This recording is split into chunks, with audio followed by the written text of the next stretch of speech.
Biblia en un año, día 167. El título de el devocional de hoy es Cuando no entiendes a Dios. Wow. Dice así: John Newton, cuya vida leímos ayer, fue mentor de un hombre llamado William Cooper en 1731 a 1800. Cooper había experimentado sucesos trágicos. Su madre murió cuando él tenía 6 años y su padre cuando aún era joven. Se graduó como abogado y aunque en su exterior era una persona exitosa, padecía una grave depresión. Cuando solicitó un puesto administrativo en la Cámara de los Lores, que implicaba pasar un examen formal, se sintió tan alterado por la expectativa de tener que pasar el examen que intentó suicidarse. Todo el resto de su vida padeció una enfermedad mental. Cuando era treintañero, John Newton lo animó a que compusiera himnos. Escribió poderosamente acerca de las alegrías y las penas de la vida diaria. En 1774 sufrió un episodio severo de enfermedad mental y le impidieron casarse con Mary Unwin como pretendía. Estaba descorazonado y muy poco después escribió el que quizás es su himno más famoso, que dice así: Dios se mueve de maneras misteriosas para realizar sus maravillas. Sabemos que Dios es bueno y Dios es amor. Dios te ama y se ha revelado definitivamente en Jesús. Pero entonces lees pasajes de la Biblia que parecen no encajar en tu comprensión de Dios y también experimentas cosas en la vida que tampoco parecen encajar. A Dios no puedes aislarlo entre cuatro paredes. Es muchísimo más grande de lo que jamás podrías concebir y algunos pasajes de la Biblia son misteriosos. Jesús declaró en una ocasión: ahora no entiendes lo que estoy haciendo, pero lo entenderás más tarde. Juan 13:7. A veces la comprensión nos llega durante el tiempo de nuestra vida, pero algunas cosas solo las comprenderemos cuando nos encontremos con el Señor. ¿Cómo debes responder cuando no entiendes a Dios? Esta es una pregunta muy interesante y que vamos ahora a verlo. Primero vamos a estudiar Salmos capítulo 74, versículos del 1 al 9. Lo vamos a leer en la PDT. No te olvides de tu pueblo, un poema de Asaf. ¿Por qué nos has dejado solos para siempre, Dios mío? ¿Por qué estás tan enojado con las ovejas de tu prado? No te olvides del pueblo que adquiriste desde tiempos antiguos, al que rescataste para hacerlo tu tribu. Y recuerda el monte Sión, el lugar donde vivías. Ven a caminar por estas ruinas antiguas. Mira, el enemigo destruyó todo el lugar santo. Ruge el enemigo en tu templo y ha puesto sus banderas para demostrar que ha vencido. Los soldados enemigos usaron hachas y machetes contra las puertas como si estuvieran derribando bosque. Con hachas y martillos destruyeron todas las piezas labradas en madera que había en tu templo. Quemaron tu santuario, no respetaron el lugar que fue construido para honrar tu nombre. Los enemigos decidieron destruirlos por completo. Quemaron todos los sitios sagrados que había en el país. Ya no vemos tus señales, ya no tenemos profetas. No sabemos cuánto tiempo más durará esta situación. El primer punto se llama: sé honesto con Dios. ¿Has tenido momentos en la vida en los que simplemente no entiendes por qué suceden ciertas cosas? ¿Casi te sientes como que si Dios te hubiera rechazado? Si es así, tu experiencia es común a la de la historia del pueblo de Dios. Este salmo comienza con una pregunta: ¿por qué, oh Dios, nos has rechazado para siempre? A veces puede parecer que Dios está mudo y que no interviene para ayudarte de ninguna manera. Como dice el salmista, ya no vemos ondear tus banderas, ya no hay ningún profeta y ni siquiera sabemos hasta cuándo durará todo esto. Verso 9. Cuando atraviesas momentos así, nunca sabes hasta cuándo durarán. Puede que te preguntes por qué una parte de tu vida está resultando así, o quizás simplemente sientes que Dios está distante. San Juan de la Cruz, en 1542 a 1591, se refirió a estos tiempos llamándolos la noche oscura del alma. ¿Qué has de hacer en tiempos así? Bueno, pues primero haz preguntas. El salmista no se anda con rodeos, derrama su corazón ante Dios y le hace preguntas difíciles. ¿Por qué, oh Dios, nos ha rechazado para siempre? ¿Por qué se ha encendido tu ira contra las ovejas de tu prado? Lo acabamos de leer en el versículo 1. Otra cosa que puedes hacer en estos tiempos es pide respuestas. Acuérdate del pueblo que adquiriste desde tiempos antiguos, que es donde tú habitas. Dirige tus pasos hacia estas ruinas, lo dijo en el versículo 2 y 3. Cuando vives este tipo de experiencias y emociones, no estás solo. Una de las grandes bendiciones de los salmos es que cuando pases por momentos de sufrimiento misteriosos, puedes acudir a ellos y repetirlos como oración en tu corazón. Vamos a orar. Amado Señor, quiero darte gracias porque aun cuando no puedo comprender lo que me está sucediendo, puedo ser honesto contigo cuando oro y derramar mi corazón ante ti. Ahora vamos a leer Hechos capítulo 9 desde el versículo 32 hasta el capítulo 10 versículo 23. Dice así: Pedro recorría toda la región y fue a ver a los santos que vivían en Lida. Allí conoció a un paralítico llamado Eneas que llevaba 8 años en cama. Pedro le dijo: Eneas, Jesucristo te sana, levántate y tiende tu cama. Inmediatamente Eneas se levantó. Todos los que vivían en Lida y en Sarón lo vieron y decidieron seguir al Señor. En la ciudad de Jope había una seguidora llamada Tabita, que en griego es Dorcas. Ella siempre hacía buenas obras y daba dinero a los necesitados. Mientras Pedro estaba en Lida, ella se enfermó y murió. Lavaron su cuerpo y la llevaron a una habitación de arriba. Los seguidores que vivían en Jope escucharon que Pedro estaba en Lida, cerca de Jope. Entonces mandaron 2 hombres para que hablaran con Pedro. Le rogaron: venga usted con nosotros rápido. Pedro se fue con ellos y al llegar lo llevaron arriba a la habitación.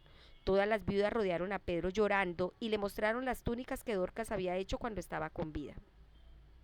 Pedro sacó de la habitación a todos, se arrodilló y oró. Luego, volviéndose hacia el cuerpo de ella, le dijo: Tabita, levántate. Ella abrió los ojos y cuando vio a Pedro se sentó. Pedro extendió la mano y la levantó. Entonces llamó a los santos y a las viudas para que vieran a la habitación y presentó viva a Tabita. Esto se supo en toda la ciudad de Jope y mucha gente creyó en el Señor. Pedro se quedó en Jope muchos días en casa de un curtidor llamado Simón. Capítulo 10. Conversión de Cornelio. En la ciudad de Cesarea vivía un capitán romano llamado Cornelio, del regimiento conocido como el Italiano. Él y toda su familia adoraban y respetaban a Dios. Cornelio daba muchas contribuciones a los judíos pobres y siempre estaba orando. Un día, como a las 3 de la tarde, tuvo una visión en la que vio claramente a un ángel de Dios que se le acercaba y le decía: Cornelio. Cornelio lo miró fijamente y todo asustado le dijo: ¿qué quieres, Señor? El ángel le dijo: Dios ha escuchado tus oraciones y ha tenido en cuenta tus contribuciones a los pobres. Envía ahora algunos hombres a Jope para que traigan a un hombre llamado Simón, al que le dicen Pedro. Se hospeda en una casa junto al mar que es de un curtidor que también se llama Simón. Cuando el ángel se fue, Cornelio llamó a 2 de sus siervos y a un soldado. El soldado era un hombre de su confianza y adoraba a Dios. Cornelio les contó todo lo que había pasado y luego los envió a Jope. Al día siguiente, a eso del mediodía, mientras ellas iban camino a Jope, Pedro subió a la azotea para orar. Tenía hambre y quería comer. Pero mientras le estaban preparando la comida, tuvo una visión. Vio que el cielo se abría y bajaba algo parecido a una sábana muy grande sostenida de las 4 puntas. Dentro de la sábana había toda clase de animales, incluso reptiles y aves. Entonces una voz le dijo: Pedro, levántate, mata y come. Pedro respondió: yo no haría eso, Señor. Nunca he comido nada prohibido o impuro. Pero la voz volvió a decirle: no llames nada prohibido por ser impuro a lo que Dios ha purificado. Esto sucedió 3 veces y de inmediato todo subió otra vez al cielo. Pedro se preguntaba qué quería decir la visión. Mientras tanto, los hombres de Cornelio Cornelio había mandado estaban frente a la puerta preguntando dónde quedaba la casa de Simón. Llamaron para averiguar si Simón, a quien también llamaba Pedro, estaba hospedado allí. Pedro todavía estaba pensando en la visión, pero el Espíritu le dijo: oye, 3 hombres te están buscando. Levántate, baja a verlos y ve con ellos sin hacer preguntas. Yo los he enviado. Entonces Pedro bajó y les dijo a los hombres: yo soy el que ustedes buscan. ¿Están buscando a qué han venido? Ellos dijeron: un santo ángel le dijo a Cornelio que lo invitara a su casa para poder escuchar lo que usted tenga que decirle. Cornelio es un capitán, un hombre justo que adora a Dios, y todos los judíos lo respetan mucho. Pedro les pidió que entraran y se quedaran a pasar la noche. Al día siguiente, Pedro se fue con los 3 hombres y con algunos de los hermanos que vivían en Jope. Segundo punto, ábrete a Dios. Jesús mandó a sus discípulos que sanaran a los enfermos, resucitaran a los muertos y predicaran el evangelio. La iglesia primitiva continuó haciendo exactamente lo que Jesús les había mandado hacer. Tuvieron que sorprenderse muchísimo al ver lo que sucedía, pero estuvieron abiertos a la guía de Dios. Lo primero que vemos allí en esto es el misterio de la sanación. Siguieron viendo el extraordinario poder de Dios operando. Pedro le dijo a un hombre que había estado postrado 8 años en cama: Jesucristo te sana. Lo leímos ahora en el capítulo 9, verso 34. Y al instante se levantó y todos se convirtieron. Pero no fueron sanados todos. ¿Por qué Dios no sana a todo el mundo? Pues no lo sé. A veces es realmente difícil de entender por qué Dios no ha sanado a alguien por quien se ha orado tanto. Esto es un misterio. El misterio también de resucitar a los muertos. Lo siguiente que hace Pedro es resucitar a los muertos. Los relatos de muertos resucitados son infrecuentes en la Biblia. Ocurren en 2 ocasiones en el Antiguo Testamento, una con Elías y la otra con Eliseo. Jesús resucitó muertos en 3 ocasiones, Pablo en una, y Pedro resucitó a Tabita de entre los muertos. El mandamiento de resucitar los muertos se da una vez en Mateo 10:8. Casi en todos los casos, la persona resucitada fue una persona joven. Ninguno de ellos vivió para siempre, pero sus vidas no fueron interrumpidas prematuramente. Son contadas las ocasiones en que Dios interviene de esta manera. No sabemos por qué. Esto es un misterio. En este caso, Dios intervino. Tabita, quien se esmeraba por hacer buenas obras y en ayudar a los pobres, como lo dice Hechos 9:36, se enfermó y murió. Pedro se arrodilló y oró. Ella abrió los ojos, se sentó y Pedro la tomó de la mano ayudándola a levantarse. Como consecuencia, muchos creyeron, dice en el versículo 42. El otro misterio es el misterio del evangelio. El apóstol Pablo explicaría más adelante que el misterio consiste en que los gentiles son, junto con Israel, beneficiarios de la misma herencia, mientras de un mismo cuerpo, miembros y participantes igualmente de la promesa en Cristo Jesús mediante el evangelio. Lo leemos en Efesios 3:6. Hasta aquel punto, en el libro de Hechos, todos los seguidores de Jesús habían sido judíos. De hecho, no creían que fuera posible hacerse cristiano sin ser judío. Pero Dios los sorprendió dando a Pedro una visión. Durante el trance vio los cielos abiertos y se le ordenó que matara y comiera animales y pájaros impuros e inmundos. Su reacción fue exclamar: de ninguna manera, Señor. Lo leímos en capítulo 10, verso 14 de Hechos. Esta visión y la voz de Dios que la acompañaba combinaban a Pedro para que no hiciera distinciones entre la comida pura e impura. Verso 13 al 15. Pero Pedro se dio cuenta de que la visión también significaba que no debía hacer distinción entre las personas puras e impuras, o lo que es lo mismo, entre judío y no judío. En la lectura de mañana descubrimos que Pedro proclama: a nadie debo llamar impuro o inmundo. En aquel momento era un misterio. Pedro no atinaba a explicarse cuál podría ser el significado de la visión. Lo vemos en el versículo 17. Y no se dio cuenta de lo que Dios estaba haciendo. Solo más tarde comprendió que los planes de Dios eran más grandes que los suyos. La buena noticia de Jesús no debía limitarse al pueblo judío, era para todo el mundo. Damos gracias porque Pedro tuvo la suficiente apertura para responder a la guía de Dios, ya fuera mediante una visión o cuando el Espíritu se lo dijo, en el verso 19. Vamos a orar. Amado Señor, gracias porque aun cuando a veces no entiendo los misterios de la vida, tú siempre tienes una razón para las cosas. El tercer texto que vamos a leer lo encontramos en 2 de Samuel, capítulo 23, versículo 8, hasta el capítulo 24, verso 25. Los 3 héroes. Estos son los nombres de los hombres más valientes de David. José Basebet, el Tacmonita, que era el capitán de los tres héroes, mató con su lanza 800 hombres en una sola batalla.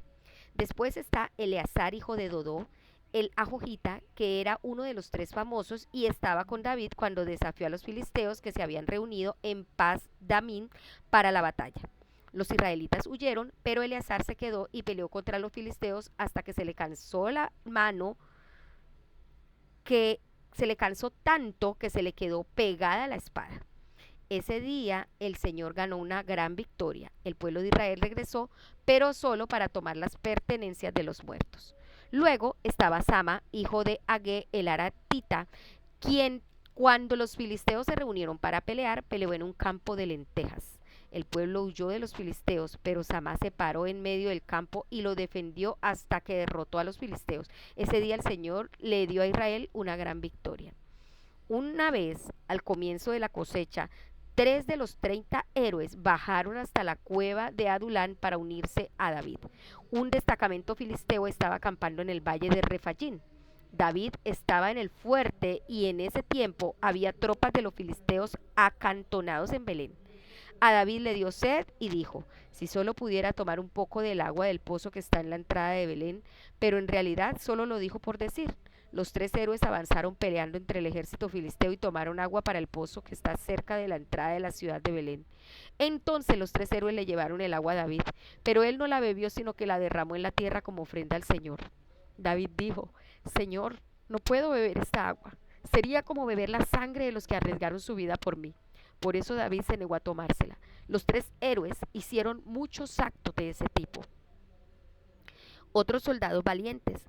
Abisai, hermano de Joab, hijo de Sarbia, era el jefe de los tres héroes. Abisai mató a 300 enemigos con su lanza y por eso se hizo famoso entre los tres. Abisai se hizo igual de famoso que los tres héroes y se convirtió en su jefe, aunque no era uno de ellos. Después estaba Benaías, hijo de Joiada, quien era de Gabsel y tenía mucho poder.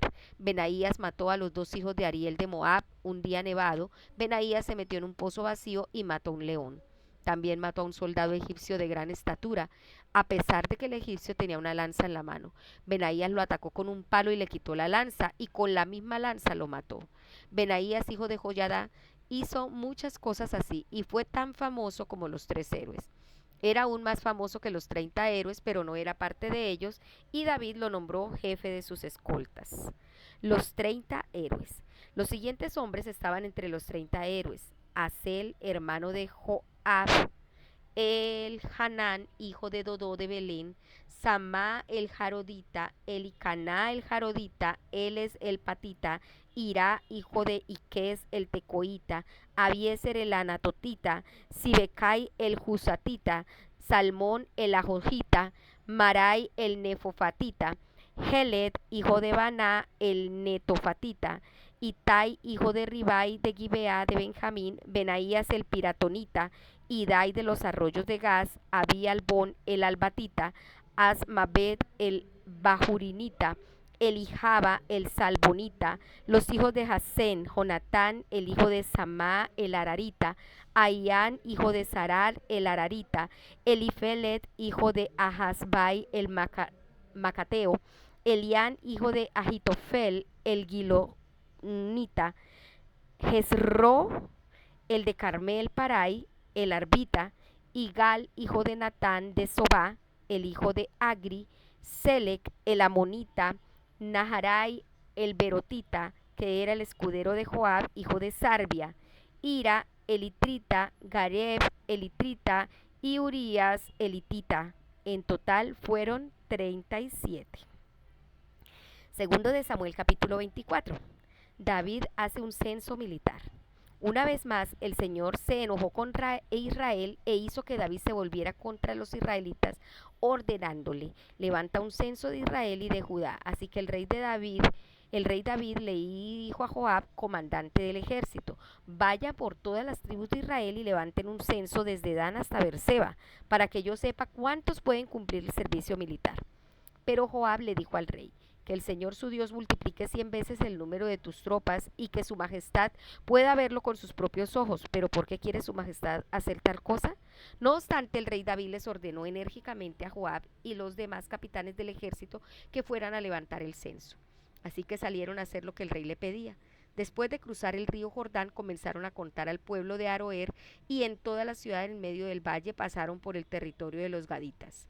Luego se dirigieron al norte a la ciudad de Jazer.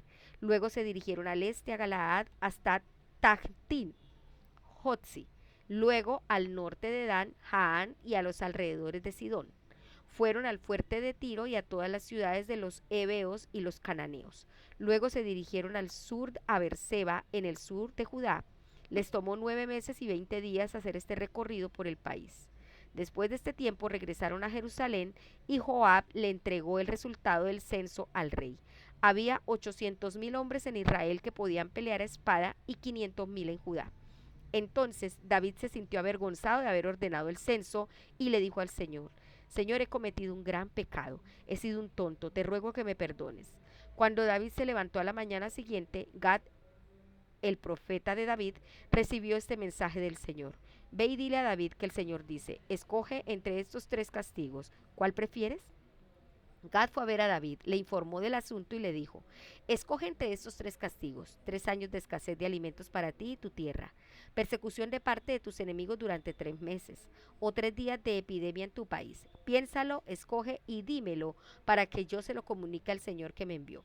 Entonces David le dijo a Gad: estoy en un verdadero aprieto, pero es mejor que nuestro castigo venga del Señor y no de la gente, pues su amor es grande. Así que el Señor envió la enfermedad contra Israel. Empezó en la mañana y continuó hasta el tiempo designado. Murieron 70.000 hombres desde Dan hasta Beerseba. El ángel alzó su brazo para destruir Jerusalén, pero el Señor se arrepintió del castigo que había enviado y le dijo al ángel que destruyó a la gente: basta, detén tu mano. El ángel del Señor estaba junto al lugar donde se trilla el trigo, propiedad de Araúna el Jebuseo. Cuando David vio que el ángel mató a la gente, le dijo al Señor: el que pequé fui yo soy el que hizo mal. Esta gente solo hizo lo que les ordené. Solo me siguieron como ovejitas. No hicieron nada malo. Que tu castigo caiga sobre mí y la familia de mi papá. Ese día Gad fue a ver a David y le dijo: ve y construye un altar para el Señor en el lugar donde se trilla el trigo, propiedad de Araúna el Jebuseo. Así que David fue e hizo lo que el Señor le dijo y fue a ver a Araúna. Al ver a Araúna que el rey David y sus oficiales se acercaban, salió y se postró rostro en tierra diciendo: ¿en qué puedo servir a mi señor y rey? David le contestó: vengo a comprarte el lugar donde se trilla el trigo para poder construir un altar al Señor y así se termine la epidemia. Araúna dijo a David: tome mi señor y rey lo que quiera para ofrecer sacrificio. Aquí tiene bueyes para ofrecer en sacrificio que deben quemarse completamente, los tablones de trillar y los yugos de las yuntas para que los use como leña. Todo es de su majestad. Araúna también le dijo: que el Señor tu Dios acepte con agrado tus ofrendas. Pero el rey le dijo a Araúna: no, yo te compro el lugar al precio justo, porque no voy a ofrecerle al Señor algo que te pertenece, ni tampoco le voy a ofrecer sacrificios que no me cuesten nada. Así que David compró los bueyes y el lugar donde se trilla el trigo por 50 monedas de plata. David construyó un altar allí para el Señor y le ofreció sacrificios que deben quemarse completamente y ofrendas de paz. El Señor escuchó la oración de David por su país y detuvo la enfermedad que había enviado. El tercer título es: sé desconcertado por Dios. Este es uno de los pasajes más misteriosos de la Biblia. Parecía que todo iba bien. David estaba rodeado de gente buena, recibía mucha ayuda y apoyo de sus 3 hombres más poderosos y también del amplio círculo de los 30. Pero sucedió algo terrible. ¿Quién incitó a contar a cuántos guerreros tenía? En este pasaje parece que fue Dios. Pero en el pasaje equivalente de Crónicas se nos dice que fue Satanás quien conspiró contra Israel e indujo a David a hacer un censo del pueblo. Lo dice en 1 de Crónicas 21:1. Esta es una de las 3 veces en las que se menciona a Satanás en el Antiguo Testamento. Aparentemente, David sabía que lo que estaba haciendo era incorrecto. Le remordió a David la conciencia por haber realizado este censo militar. Segundo de Samuel 24:10. Así que, espoleando por su conciencia, le dijo al Señor: he cometido un pecado muy grande, he actuado como un necio. Te ruego, Señor, que perdones la maldad de tu siervo, lo dijo en el verso 10. A la vista de todas las opciones enumeradas por el profeta Gad, eligió caer en manos del Señor, pues grande es su misericordia. Se negó a ofrecer un sacrificio de balde, y tras su sacrificio el Señor tuvo piedad del país. Versículos 24 y 25. Hay muchas cosas aquí que son difíciles de entender, pero el pasaje termina con una nota de esperanza y una relación renovada. Vamos a orar. Amado Señor, ayúdame a confiar en ti, incluso en medio de la confusión y la incertidumbre. Gracias porque un día tu sabiduría será revelada completamente. Gracias porque eres bueno y tu amor dura para siempre. La pastora Pipa añade lo siguiente, tomando segundo de Samuel 24. ¿Hay alguien más que esté confundido por el censo? Y ese es el único comentario que dejó en este devocional. Bueno, le damos gracias al Señor por su palabra. Muchas veces hay cosas que no entendemos, pero Dios tiene el control y eso nos da esperanza, seguridad y paz. Muchas gracias te damos, Señor, por tu soberanía. Bueno, esperamos que este devocional haya sido de gran bendición para sus vidas y recordemos que fue escrito por el pastor Nicky Gumbel de la iglesia HTB en Londres y la voz de este podcast es de Marisol Rojas. Que el Señor les bendiga.